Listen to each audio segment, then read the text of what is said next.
సామెతలు 2వ అధ్యాయము. నా కుమారుడా, నీవు నా మాటలను అంగీకరించి నా ఆజ్ఞలను నీ యొద్ద దాచుకొనిన ఎడల, జ్ఞానమునకు నీ చెవియొగ్గి హృదయపూర్వకముగా వివేచన నభ్యసించిన ఎడల, తెలివికై మొరపెట్టిన ఎడల, వివేచనకై మనవి చేసిన ఎడల, వెండిని వెదకినట్లు దాన్ని వెదకిన ఎడల, దాచబడిన ధనమును వెదికినట్లు దాన్ని వెదికిన ఎడల, యెహోవాయందు భయభక్తులు కలిగి ఉండుట ఎట్టిదో నీవు గ్రహించెదవు. దేవుని గూర్చిన విజ్ఞానము నీకు లభించును. యెహోవాయే జ్ఞానమిచ్చువాడు, తెలివియు వివేచనయు ఆయన నోట నుండి వచ్చును. ఆయన యథార్థవంతులను వర్ధిల్లజేయును. యుక్త మార్గము తప్పక నడుచుకొని వారికి ఆయన కేడముగానున్నాడు.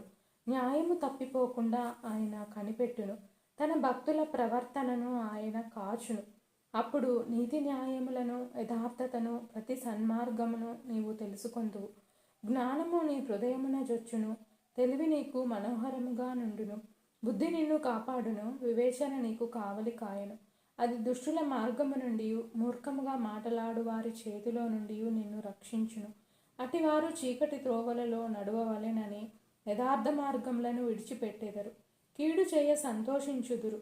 అతి మూర్ఖుల ప్రవర్తన యందు ఉల్లసించుదురు. వారు నడుచుకొని త్రోవలు వంకరవి.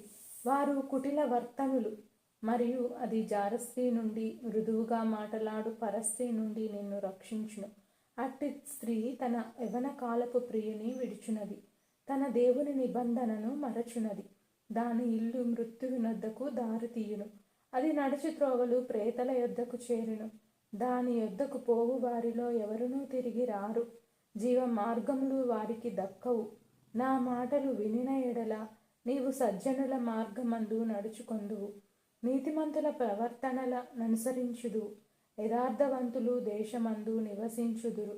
లోపము లేని వారు దానిలో నిలిచియుందురు. భక్తిహీనులు దేశములో నుండకుండా నిర్మూలమగుదురు. విశ్వాసఘాతకులు దానిలో నుండి పెరికి వేయబడుదురు. ఆమెన్.